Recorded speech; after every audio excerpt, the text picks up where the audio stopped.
Pemirsa khazanah yang dirahmati oleh Allah, bagaimana Islam mengatur tentang sumpah?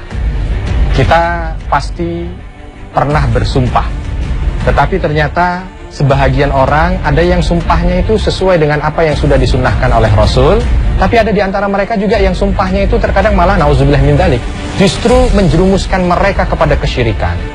Bagaimana tata cara dan tuntunan sumpah yang sudah disampaikan oleh Rasul SAW? Yang pertama, sesuai dengan apa yang disampaikan oleh Rasul dalam sebuah hadis sahih riwayat Bukhari. Man kana halifan falyahlif billah. Barang siapa yang bersumpah, maka hendaknya dia itu bersumpah atas nama Allah. Au liyasmut. Kalau nggak mampu bersumpah atas nama Allah, maka hendaknya dia diam. Ini artinya larangan. Kita bersumpah itu atas nama Allah. Demi Allah, bahasa kita ya. Demi Allah. Tidak boleh dengan yang lainnya. Kalau bahasa Arabnya itu billahi, wallahi, tallahi, ya, dengan lafaz-lafaz ya, dengan lafaz-lafaz yang sudah ditentukan di dalam syariah. Tidak boleh kita demi Lata, tidak boleh. Demi Uzza, tidak boleh. Demi gunung, tidak boleh. Ini termasuk salah satu yang dilarang oleh Rasul SAW.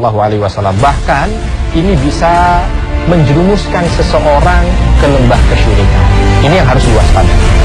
Yang kedua, ketika orang itu bersumpah dengan sumpah yang baik, dengan sumpah yang tidak membawa dia kepada kemaksiatan, terjerumus dalam hal-hal yang berbau dosa, maka sumpah ini wajib untuk dia laksanakan. Sumpah ini wajib untuk dia laksanakan. Kalau kita melihat dengan apa yang disampaikan, kita bisa melihat hukum sumpah ini ada 5 hukum. Dia tidak hanya sekedar wajib saja atau tidak sekedar mubah saja, bahkan mungkin tidak sekedar haram. Sumpah bisa jadi wajib, bisa jadi sunnah, bisa jadi mubah, bisa makruh, bisa haram. Bagaimana sumpah yang wajib? Artinya seseorang di kondisi itu wajib bersumpah, nggak boleh nggak bersumpah. Ketika sumpahnya membawa kebaikan kepada kaum muslimin dan kaum muslimin terhindar dari kebinasaan, wajib bersumpah. Contoh misalkan ketika ada musuh, meminta dia untuk bersumpah terhadap satu hal. Dan kalau tidak bersumpah maka akan dibunuh seluruh kaum muslimin, maka kala itu dia wajib untuk bersumpah. Itu sumpah yang wajib. Yang kedua, sumpah sunnah.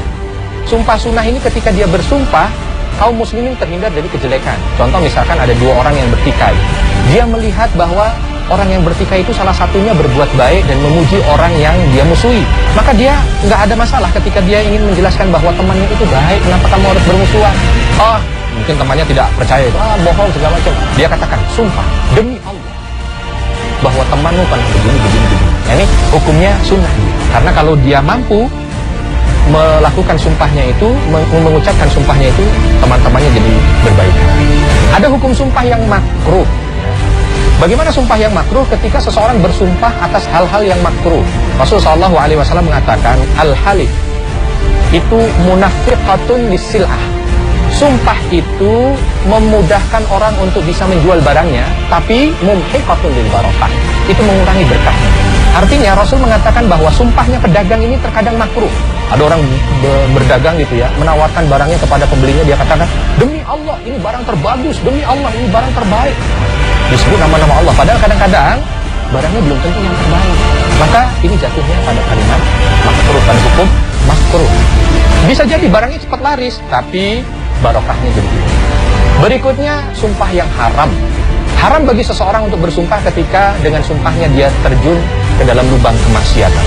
Dia mengatakan, sumpah saya lakukan ini, padahal dia tidak melakukan. Maka ini termasuk sumpah yang haram. Lalu bagaimana kalau seandainya seseorang melanggar sumpah? Kalau seseorang melanggar sumpah, maka akan ada kafaratnya. Ada 3 macam sumpah. Ya. Ada 3 macam sumpah yang ini membuat orang juga berbeda antara satu dengan yang lain kafaratnya. Yang pertama, sumpah guyon bahasa kita. Ya. Dia orangnya sangat mudah bersumpah, tapi niatnya bukan untuk bersumpah. Ya. Dia sering sekali nyebut sumpah demi Allah, sumpah demi Allah, tapi pada hakikatnya hatinya tidak menginginkan sumpah. Maka yang seperti ini tidak ada kafaratnya. Yang kedua, sumpah yang memang dia ucapkan untuk ditepati, tapi ternyata 1-2 hal membuat dia tidak bisa menepatinya. Bagaimana kafaratnya? Yang pertama, ya sesuai dengan apa yang disampaikan oleh Allah Subhanahu wa taala dalam surah Al-Maidah. Yang pertama, dia harus memberi makan 10 orang fakir miskin. Besarannya berapa? 1 sok. 1 sok itu seperti ini. 1 sok, ya. Fakir miskin. Dia ambil dari berasnya mungkin ya, atau apa seperti ini. 1 sok, ya. fakir miskin. Dia ambil dari berasnya mungkin ya atau apanya ya sebanyak ini diberikan kepada 10 orang fakir miskin. Lalu kalau seandainya tidak bisa, dia berikan 10 orang pakaian. Ya, fakir miskin juga diberikan 10 pakaian kepada 10 orang fakir miskin. Atau disuruh memilih juga, dia memerdekakan budak. Kalau 3 hal ini tidak bisa, tidak punya harta untuk sedekah, makanan, pakaian, apalagi membebaskan budak, apalagi sekarang juga tidak ada perbudakan, apa yang harus dilakukan? Kalau memang tidak mampu melakukan ini, maka dia diminta untuk berpuasa 3 hari. Itulah kafarah bagi sumpah yang kedua. Lalu sumpah yang ketiga bagaimana? Sumpah untuk melaksanakan kemaksiatan atau sumpah yang saya tadi sebutkan haram tadi, ya. Atau bahkan mungkin sumpah kesyirikan. Dia mengatakan demi Lata, demi Uzza, demi gunung, segala macam. Ini ada kafaratnya juga, tapi kafaratnya bukan yang tadi. Kafaratnya apa?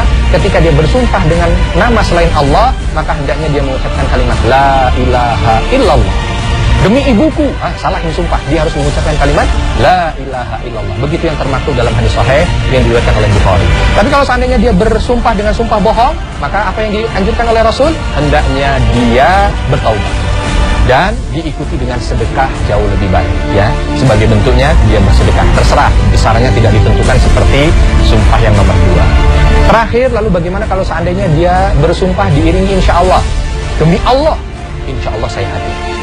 Apakah ketika dia tidak bisa hadir dalam satu pertemuan yang dia sudah bersumpah akan hadir, dia harus membayar kafarat? Dalam beberapa riwayat yang disampaikan dan jumhur ulama mengatakan ketika seseorang bersumpah lalu diikuti dengan kalimat istithna, kalimat insya Allah, maka dia tidak wajib untuk membayar kafarat. Semoga dengan sumpah yang kita ucapkan, sumpah ini bisa membuat kita mulia di sisi Allah dan memasukkan kita ke dalam surga. Amin.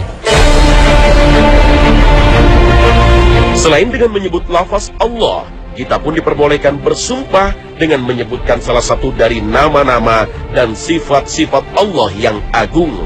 Seperti, demi Ar-Rahman, saya tidak melakukan hal itu. Atau bisa pula bersumpah dengan mengucapkan, demi zat yang jiwaku berada dalam genggamannya, aku tidak mencuri. Hal ini sebagaimana hadis sahih yang diriwayatkan sahabat. Dari Ibnu Umar radhiyallahu anhuma, dia berkata, Nabi sallallahu alaihi wasallam pernah bersumpah dengan berkata, tidak, demi yang membolak-balikan hati. Hadis riwayat Bukhari. Allah satu-satunya yang berkuasa membolak-balikan hati hamba-hambanya. Sebab itulah Allah melalui lisan Rasulnya mensifati dirinya sebagai yang membolak-balikan hati hambanya. Lantas, mengapa seseorang dapat jatuh ke dalam kesyirikan hanya karena bersumpah dengan nama-nama selain Allah? Dahulu, bila orang yang bersumpah dan menepati apa yang dia sumpahkan, maka hal tersebut terjadi karena ruh orang yang namanya dijadikan sandaran sumpah tersebut telah rela dan mengabulkan sumpahnya. Sebaliknya, bila roh yang namanya dijadikan sandaran sumpah tidak rela, maka diyakini sumpahnya tidak akan terjadi. Padahal inilah bentuk kesyirikan, meyakini kekuatan selain Allah, dan mudarat akan datang dari apa yang dijadikan sandaran sumpah, bukan datang dari Allah Jalla Jalaluh. Berhati-hati pula lah menggunakan asma Allah dalam bersumpah. Misalnya dengan menyebut asma Allah untuk hal-hal yang tidak baik dan dilarang oleh agama. Sebab nama Allah sangat mulia dan oleh sebab itu harus dimuliakan. Barang siapa mengambil hak seorang muslim dengan sumpahnya yang dusta, maka sesungguhnya Allah mewajibkan baginya neraka dan mengharamkan baginya surga. Lalu seorang yang hadir bersama bertanya kepada Rasulullah, sekalipun terhadap sesuatu yang remeh ya Rasulullah? Rasulullah menjawab, ya, sekalipun sebatang kayu arak yang digunakan untuk bersiwak. Hadits riwayat Muslim. Na'udzubillah, thumma na'udzubillah.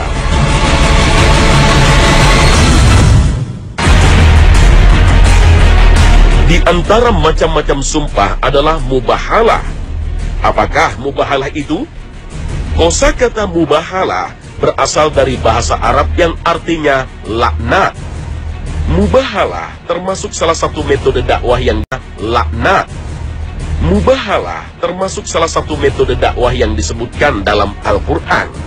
Metode ini digunakan untuk melawan orang kafir dan orang musyrik yang bersikap sombong dengan tidak mau menerima kebenaran, tetap kukuh di atas kebatilan dan kesesatan. Padahal telah disampaikan dalil-dalil yang sangat jelas yang menunjukkan kesesatannya. Suatu ketika, Allah pernah memerintahkan Nabi Muhammad SAW untuk menantang Mubahalah orang-orang suku Najran. Suku Najran tak kuasa mencegah perkembangan Islam yang kian hari berkembang dan memikat penduduk daerah Najran. Apalagi sebagian penduduk yang tidak beragama Nasrani pun tertarik dengan Islam. Maka para pemuka Nasrani Najran mulai dibuat gelisah dan dicekam rasa takut akan masa depan agama mereka. Maka pemuka-pemuka suku Najran tersebut itu tidak menemukan jalan lain kecuali dengan cara berdebat untuk menentukan kebenaran agama yang diridhoi oleh Allah. Dengan keputusan itu, maka akhirnya kaum Najran mengirimkan utusan ke Madinah untuk menemui Nabi dan berniat bulat untuk beradu argumen guna membuktikan kebenaran antara agama keduanya. Penantang debat utusan dari kaum Najran itu dipimpin oleh 3 orang terkemuka Najran, yakni Al-Aqid, Muhsin, dan seorang uskup agung dengan diiringi pula 2 orang Yahudi terkemuka. Utusan itu datang menemui Nabi di Madinah. Di depan Rasulullah, sang ukhup langsung mengajukan pertanyaan. Wahai Abul Qasim, yang tak lain merupakan sebutan untuk Nabi Muhammad, siapakah ayah Nabi Musa? Nabi pun menjawab dengan sopan dan lembut, Imran. Lalu sang uskup itu bertanya lagi, lalu siapakah ayah Yusuf? Yakub, jawab Nabi tanpa ragu. Sang uskup itu kemudian melanjutkan pertanyaan, semoga aku menjadi penebus bagi Anda. Lalu siapakah ayah Anda? Nabi menjawab dengan tegas, Abdullah bin Abdul Muttalib. Sang uskup itu bertanya lebih lanjut, siapakah ayah Isa? Sejenak Rasulullah diam. Wahyu dari Allah kemudian turun kepada Nabi Muhammad. Katakan, ia ruh Allah dan kalimatnya. Sang uskup lalu bertanya lagi, dapatkah ia menjadi ruh tanpa memiliki tubuh? Lagi-lagi sebuah wahyu disampaikan pada Nabi Muhammad SAW. Sesungguhnya misal penciptaan Isa di sisi Allah adalah seperti penciptaan Adam. Allah menciptakan Adam dari tanah. Kemudian Allah berfirman kepadanya, jadilah seorang manusia, maka jadilah dia. Al-Quran Surah Ali Imran ayat 59. Usai mendengar jawaban itu, sang uskup mengajukan keberatan bahwa Isa alaihissalam diciptakan dari tanah. Sementara Rasul tak sedikit pun ragu karena Nabi Muhammad menyandarkan kebenaran itu dari wahyu. Al-haqqu min rabbika fala takum minal mumtarin. Kebenaran mengenai Isa itu datang dari Allah Tuhanmu. Karena itu, janganlah termasuk orang yang ragu. Al-Quran Surah Ali Imran ayat 60. Sang uskup lalu berkata, Muhammad, kami tidak menemukan ini ada di dalam Taurat, Injil, ataupun Zabur. Engkaulah orang pertama yang mengatakan tentang hal ini. Seketika itu, Nabi mendapat wahyu dari Allah yang berbunyi, siapa yang membantahmu tentang kisah Isa sesudah datang ilmu yang meyakinkanmu, maka katakanlah kepadanya, mari kita memanggil anak-anak kami dan anak-anak kalian, istri-istri kami dan istri-istri kalian, diri kami dan diri kalian.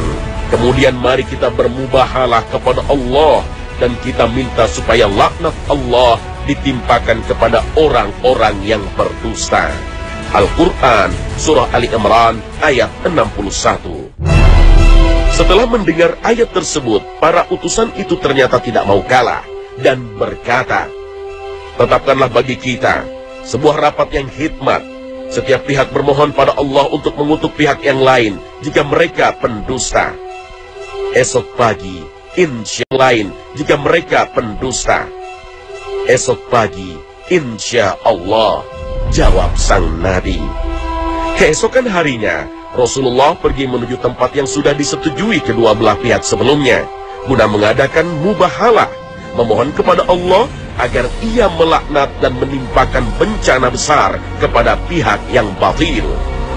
Bersamaan itu, utusan kaum Nasrani itu pergi bersama dengan beberapa keluarga mereka menuju tempat tersebut. Kedua kelompok kemudian berdiri dalam keadaan terpisah, menghadap ke arah sebuah bukit yang terlihat agak jauh. Setelah kedua pihak itu bertemu, utusan dari suku Najran meminta Rasulullah untuk mengikrarkan mubahalah lebih dulu. Rasulullah pun maju beberapa langkah dan mubahalah pun hendak diikrarkan. Tapi tiba-tiba terjadi satu hal di luar dugaan. Langit yang semula menenteramkan tiba-tiba tampak mencekam, dan di atas bukit pun tampak awan hitam yang bergumpal-gumpal. Bahkan makin lama justru semakin berwarna merah menyala, mirip bola api yang berkobar terang dan menyala-nyala, hendak menghancurkan segala sesuatu yang berada di bukit. Awan yang bergumpal itu kemudian perlahan-lahan bergerak ke tempat dilangsungkannya mubahalah. Setelah melihat warna langit yang tiba-tiba mencekam itu, sontak utusan dari kaum suku Najran merasa dicekam rasa takut. Hati mereka pun digerus perasaan gelisah jika laknat itu benar-benar menjadi kenyataan. Maka para utusan dari kaum Najran itu saling pandang, dan salah satu dari mereka berkata, "Demi Allah, dia itu Nabi sejati, dan jika dia mengutuk kita, niscaya Allah menjawab doanya dan menghancurkan kita semua. Maka satu-satunya jalan yang dapat menyelamatkan kita semua di sini adalah memohon kepadanya agar melepaskan kita dari rapat ini." Sang uskup menimpali ucapan itu lantaran di hatinya digelayuti rasa takut yang tak bisa dilawan. "Wahai kaum, sungguh aku melihat wajah-wajah manusia yang jika mereka minta pada Allah menggerakkan gunung, dia pasti akan melakukannya. Jangan adakan rapat ini, atau kalian akan dihancurkan, dan tak akan ada lagi orang Nasrani tinggal di bumi hingga hari kebangkitan." Utusan kaum Najran itu pun menghadap pada Rasulullah. Mereka meminta kepada Rasulullah untuk mengurungkan mubahalah, sebab mereka semua dicekam ketakutan yang sungguh luar biasa. Tak terbayangkan dalam benak mereka semua jika laknat dari Allah itu benar-benar akan datang dan menghanguskan tubuh mereka. Tak terbayangkan jika ucapan Nabi untuk mengutuk utusan kaum mereka itu kemudian menjadi kenyataan. Maka utusan kaum Najran itu kemudian memohon kepada Nabi, "Abul Qasim, bebaskan kami dari rapat yang hikmat ini."